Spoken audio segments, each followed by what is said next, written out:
మీ ఎలాంటి వ్యాపార ప్రకటనలకైనా వెంటనే మా ఛానల్ సంప్రదించండి. అందరికి నమస్కారం. ముందుగా అందరికి శ్రీ పరాభావనామ సంవత్సర ఉగాది శుభాకాంక్షలు. ప్రస్తుతం మనతో పాటు ఉన్నారు tarot card reader, crystal healer Sreeja గారు. అక్కతో మాట్లాడదాం. నమస్తే అక్క. నమస్తే శిరీష. అక్క, ముందుగా మీకు కూడా ఉగాది శుభాకాంక్షలు. Thank you so much. మరి ఓవరాల్ గా చూసుకుంటే ఉగాది విశేషంగా తులారాశి వారికి ఈ ఇయర్ ఎలా ఉంటుందంటారు? ఎలాంటి జాగ్రత్తలు తీసుకుంటే బాగుంటుందంటారు? కొంచెం ఆలోచన పరంగా జాగ్రత్తగా ఉండాలి. అండ్ ఇంకొకటి ఏంటంటే లోయర్ బాడీ హెల్త్ చాలా జాగ్రత్తగా చూసుకోవాలి. అంటే ఎక్కడికైనా కొంచెం స్టెప్స్ ఎక్కేటప్పుడు, దిగేటప్పుడు కొంచెం ఏదైనా న్యూ కన్స్ట్రక్షన్స్లో మనకు తెలిసిందే ఏం సపోర్ట్ ఉండదు యాక్చువల్గా. సో అలా ఎప్పుడైనా కొంచెం హైట్ ఉన్న ప్లేసెస్కి వెళ్ళేటప్పుడు, స్టెప్స్ ఎక్కేటప్పుడు, డ్రైవింగ్లో, మరీ ముఖ్యంగా self driving and two wheeler ఈ ఇయర్ అవాయిడ్ చేయడమే మంచిది యాక్చువల్గా. సో ఎందుకంటే కొంచెం దెబ్బలు తాకే అంటే వాళ్ళకు కూడా తెలియదు అలా జరుగుతుంది. అలా అన్ఎక్స్పెక్టెడ్గా కొన్ని ఇన్సిడెంట్స్ జరిగే అవకాశం ఉంది. అలాగే ఎప్పుడైనా పడినప్పుడు, ఏదైనా మీకు అక్కడ సమ్ ర్యాషెస్ లాంటివి వచ్చినప్పుడు దాన్ని నెగ్లెక్ట్ చేయకుండా సెల్ఫ్గా మీరు ఏదో ట్రీట్మెంట్ చేసేసుకుని వాళ్ళు ట్రీట్మెంట్ చేసేసుకుని ఉండటం కూడా మంచిది కాదు. దాని గురించి చాలా శ్రద్ధ అవసరం. చిన్న ప్రాబ్లం అయినా సరే మీరు వెంటనే డాక్టర్ని కన్సల్ట్ చేయటం, ట్రీట్మెంట్ తీసుకోవటం. లోయర్ బాడీకి సంబంధించి ఏ ప్రాబ్లం వచ్చినా సరే, అది బ్యాక్ పెయిన్ అయినా సరే, నీ పెయిన్స్ అయినా సరే, లెగ్ పెయిన్ అయినా, చిన్న చిన్న ర్యాషెస్ కావచ్చు, ఏదైనా పుండ్లు అంటాం కదా, అలా వచ్చినా సరే అస్సలు నెగ్లెక్ట్ చేయడానికి లేదు.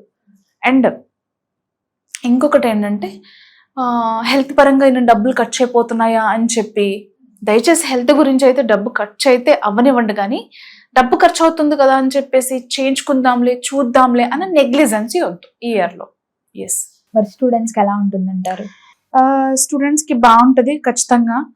బాగా ఎనర్జెటిక్ ఎగ్జామ్స్లో కావచ్చు, లేకపోతే వాళ్ళు చేయాలనుకున్న కోర్సెస్ కావచ్చు, ఏదైనా సరే మంచి ప్లాన్తో వెళ్తారు.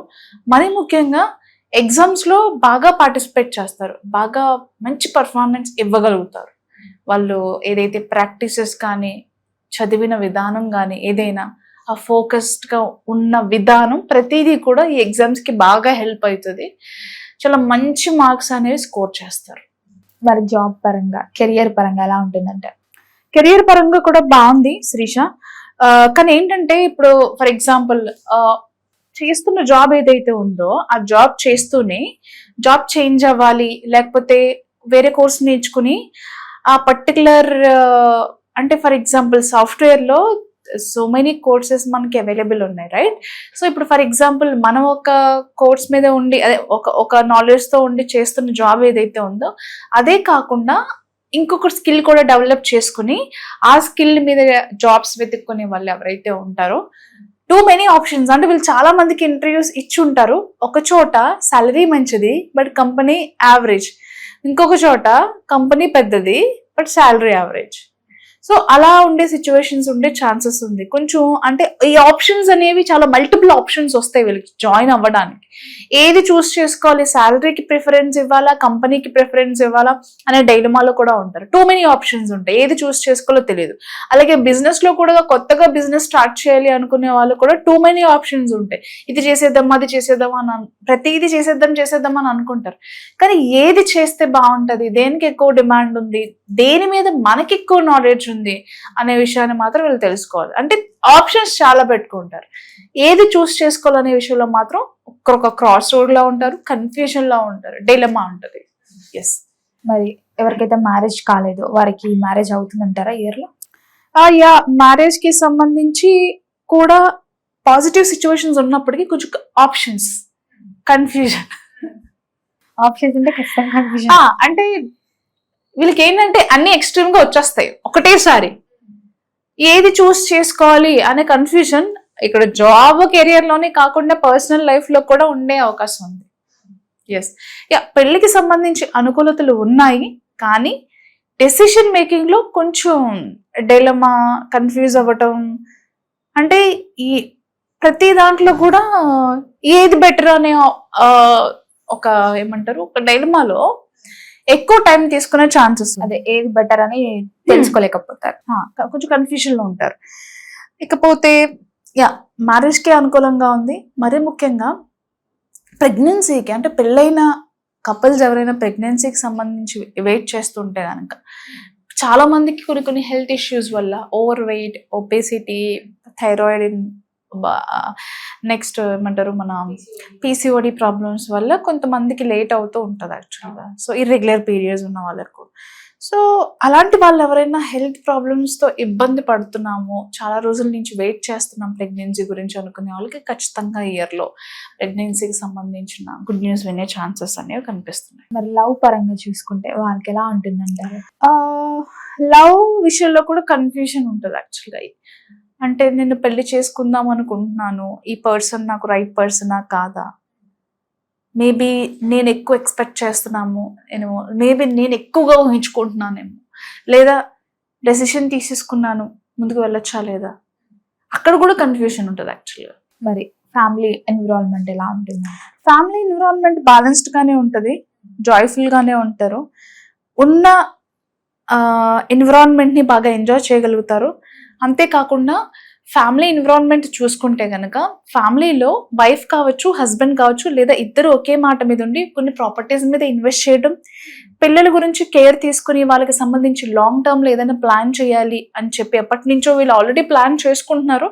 సో ఇయర్ దాన్ని ఇంప్లిమెంట్ చేసే అవకాశం కనిపిస్తుంది. అంటే మేబీ వాళ్ళ పేరు మీద ప్రాపర్టీస్ తీసుకోవడం, ఏదైనా ఫిక్స్డ్ డిపాజిట్ ప్లాన్ చేసుకోవడం, గవర్నమెంట్ స్కీమ్స్ కానీ ఏదైనా బ్యాంక్స్ స్కీమ్స్ ఉంటే దానిలో ఇన్వెస్ట్మెంట్స్, లేకపోతే ఒక ఫిక్స్డ్ అసెట్ కింద వీళ్ళకి ఏదైనా చెయ్యాలి అనే ఆలోచనతో ఉంటారు, చేస్తారు. అంతేకాకుండా ఎవరైతే సొంత ఇల్లు ఇంకా తీసుకోలేదో ఈ రాశికి సంబంధించి ఓన్ హౌస్ తీసుకోవాలి, లేకపోతే మనకు ఓన్ ప్రాపర్టీ ఉండాలి, ఫ్లాట్ కావచ్చు, హౌస్ కావచ్చు, విల్లా కావచ్చు, ఏదైనా ఒక ప్రాపర్టీ, ఓపెన్ ల్యాండ్ కావచ్చు, కొనాలి అని చాలా ఇయర్స్ నుంచి అన్ని విషయాల్లో కూడా మనీ పరంగా చాలా బ్యాలెన్స్ చేసుకుంటూ వీళ్ళు సేవ్ చేసుకునే అమౌంట్ ఏదైతే ఉందో ఇయర్ ఖచ్చితంగా ప్రాపర్టీని ఓన్ చేసుకోవటమే కాకుండా ఇయరే కాదు ప్రతి ఇయర్ ఖచ్చితంగా ఏదో ఒకటి చిన్నదైనా పెద్దదైనా మనం కొనాలి, అన్నెసెసరీగా డబ్బులు వేస్ట్ చేసేదానికన్నా అనే ఆలోచనకు వస్తారు. అండ్ ఖచ్చితంగా ఇయర్లో 1 నుంచి 2 ప్రాపర్టీస్ అనేది కొంటారు. అలాగే హెల్త్ మీద ముందు చెప్పుకున్నట్టుగా హెల్త్ నెగ్లిజెన్సీ అనేది పనిచేయదు. హెల్త్ నెగ్లెక్ట్ చేయటం వల్ల ఫినాన్షియల్గా ఏదో మనకి ఫర్ ఎగ్జాంపుల్ ఒక 1000 రూపీస్ 2000 రూపీస్తో పోయేది ల్యాక్స్లో ఖర్చు అయ్యే అవకాశం ఉంది నెగ్లెక్ట్ చేస్తే. సో నెగ్లెక్ట్ చేయడం అనేది మంచిది కాదు. ఇన్ టైంలో మీరు బాడీ చెకప్స్, బ్లడ్ టెస్ట్ చేయించుకోవడం, మంచి డాక్టర్ని కన్సల్ట్ చేయడం, డాక్టర్ కన్సల్ట్తో ఉన్న ప్రాబ్లమ్ని సంబంధించిన ట్రీట్మెంట్ వాట్ ఎవర్ థింగ్స్ ఏదైతే ఉందో చేసుకోవడం చాలా ఇంపార్టెంట్. హెల్త్ని మాత్రం అసలు నెగ్లెక్ట్ చేయొచ్చు. నెగ్లెక్ట్ చేస్తే దాని పరంగా డబ్బులు అనేవి చాలా ఎక్కువ ఖర్చు పడతాయి. అండ్ ఇన్కమ్ పరంగా చూసుకుంటే ఎంత ఎక్కువగా ఆన్ చేస్తారో అంతే రకమైన ఖర్చులనే ఉంటాయి. ఖర్చులు ఇన్కమ్ ఈక్వల్. ఎవరైతే అబ్రాడ్ వెళ్ళాలనుకుంటున్నారో వారికి ఉందంటారా, వెళ్ళగలుగుతారంటారా ఇయర్లీ? ఎస్, వెళ్తారు. కొంచెం టైం పడుతుంది, ఎక్స్పెక్టేషన్స్ కి తగ్గట్టుగా మీకు అవకాశాలు అనేవి వస్తాయి, బట్ పేషెన్స్, బ్యాలెన్స్ చాలా ఇంపార్టెంట్. ఓకే, ఎవరైతే ఈ రియల్ ఎస్టేట్ బిజినెస్ ఓన్ గా చూస్తుంటారు కదా వారికి ఎలా ఉంటుందంటారు? చెయ్యొచ్చు అంటారా ఓన్ బిజినెస్ చేయాలనుకునే ఆలోచన ఉన్న వాళ్ళు? ఓన్ బిజినెస్ చేయొచ్చు, కానీ స్టార్టింగ్ లో ఎక్కువ ప్రాఫిట్స్ వేరే చేస్తున్నారు కదా, వేరే వాళ్ళకి ప్రాఫిట్స్ బాగున్నాయి, నేను కూడా చేయాలి, నాకు కూడా అలా ఎక్స్పెక్ట్ చేయొద్దు. మీరు ఏదైనా చేసి దాన్ని డెవలప్ అయ్యి దాని నుంచి రిటర్న్స్ రావడానికి ఖచ్చితంగా ఇట్ విల్ టేక్ టైం. కాబట్టి మీరు స్టార్ట్ చేసిన వెంటనే రిజల్ట్ వచ్చేయాలి, ఒక రోజులో మిరాకిల్ జరిగిపోవాలంటే జరిగిపోదు. ఆ పేషెన్స్ మీకు ఉంది, ఆ నాలెడ్జ్ మీకు ఉంది, ఆ బ్యాలెన్స్ మీకు ఉంది అని అనుకుంటేనే బిజినెస్ చేయండి. లేదంటే వేరే వాళ్ళు చేస్తున్నారు కదా నేను కూడా ఏదైనా చెయ్యాలి అని మాత్రం అనుకోవద్దు. ఎందుకంటే 6 months to 1 year ఖచ్చితంగా దానికి సంబంధించి మనకి రిజల్ట్ రావాలంటే టైం పడుతుంది, ఆ రిటర్న్స్ రావాలి అంటే. ఆ పేషెన్స్ ఉందనుకుంటే ఎస్ దే కెన్ స్టార్ట్. అక్క మరి ఓవరాల్ గా ఇయర్ అంతా బాగుండాలంటే ఏం చేయొచ్చు అంటారు? సిల్వర్ కాయిన్ కానీ, గోల్డ్ కాయిన్ కానీ, కొంచెం కరెన్సీ కానీ తీసుకొని మనం డిస్క్రిప్షన్లో కొన్ని స్విచ్ వర్డ్స్ మెన్షన్ చేస్తాము. ఓకే, ఫస్ట్ స్విచ్ వర్డ్ వచ్చేసి పావర్టీ క్యాన్సిల్. ఓకే, మనం ఎందుకు ఈ విషయం చెప్తున్నామంటే ఇక్కడ వీళ్ళకి ఇన్కమ్ ఎంత ఉందో వాళ్ళ ఎక్స్పెన్సెస్ కూడా అంతే ఉన్నాయి. సో ఇన్కమ్ పెరగాలి, ఎక్స్పెన్సెస్ తగ్గాలి, ఉన్న అప్పులు క్లియర్ అవ్వాలి, డెప్స్ అన్ని క్లియర్ అయిపోయి మనీ ఫ్లో బాగుండాలి, ఆపర్చునిటీస్ బాగుండాలి, కొత్త కొత్త ప్రాజెక్ట్స్ బిజినెస్లో అట్రాక్ట్ చేయాలి, కెరియర్లో కూడా మంచి గ్రోత్ ఉండాలి అనుకునే వాళ్ళు ఖచ్చితంగా ఈ రెమెడీ అయితే చేయండి. ఏం చేస్తారంటే ఫస్ట్ పావర్టీ క్యాన్సిల్ అనే వర్డ్ని ఒక 100 times దానికన్నా above. Hardly it will take 2-3 minutes, not more than that. Poverty cancel. So ఈ వర్డ్ని చేయడం వల్ల మీకున్న మనీ బ్లాకేజెస్, మనీ ఎక్కడి నుంచైనా రావాలి, స్ట్రక్ అవుతుంది అనుకున్నా, ఓకే, లేదు మనం ఫినాన్షియల్గా బ్లాక్ అయ్యాం, బిజినెస్ సరిగా జరగట్లేదు, ఫినాన్షియల్గా బ్లాక్ అయిపోయాం అనుకునే వాళ్ళు కావచ్చు. మనీని అట్రాక్ట్ చేయాలి అనుకునే వాళ్ళకి అట్రాక్ట్ చేయలేకపోతున్నారు అనుకునే వాళ్ళు, పావర్టీ క్యాన్సిల్ అనేది మనలో బ్లాక్ అయిపోయి ఉన్నా లేదా మన లైఫ్లో బ్లాక్ అయిపోయి ఉన్నా, మన ఫినాన్షియల్ అబాండెన్స్ ప్రాస్పరిటీలో లాక్ అయి ఉన్న బ్లాకేజెస్ ఏవైతే ఉన్నాయో వాటిని అన్బ్లాక్ చేసి మనకు ఒక పాత్ అనేది స్మూత్గా అవుతుంది. సో ఈ వర్డ్ చాలా పవర్ఫుల్. ఈ వర్డ్ చేసేసిన తర్వాత, చాంటింగ్ చేసిన తర్వాత 28 సార్లు నుండి 108, మాకు అంత టైం లేదు అనుకునే వాళ్ళు 28 సార్లు మార్నింగ్, ఆఫ్టర్నూన్, నైట్ పడుకునే ముందు చేయొచ్చు. లేదు ఒకటేసారి నైట్ నిద్రపోయే ముందు 108 సార్లు జపం చేయొచ్చు. చేసిన తర్వాత గోల్డ్ కాయిన్ కానీ, సిల్వర్ కాయిన్ కానీ, లేదా కొంచెం కరెన్సీ నోట్స్ తీసుకుని కౌంట్ అని అవి లెఫ్ట్ హ్యాండ్లో హోల్డ్ చేసి కౌంట్ అని ఎంతసేపు చాంటింగ్ చేయగలిగితే అంతసేపు, ఎన్నిసార్లు అనేం లేదు, ఎన్నిసార్లు అయినా చేయొచ్చు, నెంబర్ ఆఫ్ టైమ్స్. చేసిన తర్వాత నీట్గా మనం ఒక గ్లాస్ కప్పు మెయింటైన్ చేసుకోవడం, ఎవరు ముట్టుకోకుండా మీరు డబ్బుల్ని ఎక్కడైతే పెడతారో అక్కడ ఒక గ్లాస్ బౌల్ ఒకటి మెయింటైన్ చేసి రోజు ఫ్రెష్గా ఒక నోట్ లేదా ఒక కాయిన్ తీసుకుని లెఫ్ట్ హ్యాండ్లో పెట్టుకుని కౌంట్. మీరు కౌంట్ అని చేసేటప్పుడు ఫిజికల్గా యాక్షన్ చేయడమే కాకుండా విపరీతమైన ధనాన్ని మనం ఆకర్షిస్తున్నాము. ఓకే, అన్లిమిటెడ్ మనీ ఫ్లో మన లైఫ్లో ఉంది, ఆల్రెడీ మనం రిసీవ్ చేసుకుంటున్నాము, మన బ్యాంక్ అకౌంట్కి అన్లిమిటెడ్ మనీ అనేది వస్తుంది అని విజువలైజ్ చేసుకుంటూ మీ సబ్ కాన్షియస్ మైండ్ని ఆ రకంగా ట్యూన్ చేస్తూ లెఫ్ట్ హ్యాండ్లో ఆ కాయిన్ కావచ్చు, కరెన్సీ కానీ హోల్డ్ చేసుకుని కౌంట్ అని చెప్పి ప్రతిరోజు ఆ బౌల్లో పెట్టేసేయండి. ప్రతిరోజు కొత్తగా దాన్ని తీసుకుని వాడకూడదు, కొత్త నోట్ తీసుకోవడం చేయడం. దీనికి ముందు పావర్టీ క్యాన్సిల్ 100 అబౌవ్ చేసిన తర్వాత చాంటింగ్, దెన్ కౌంట్ చేయాలి.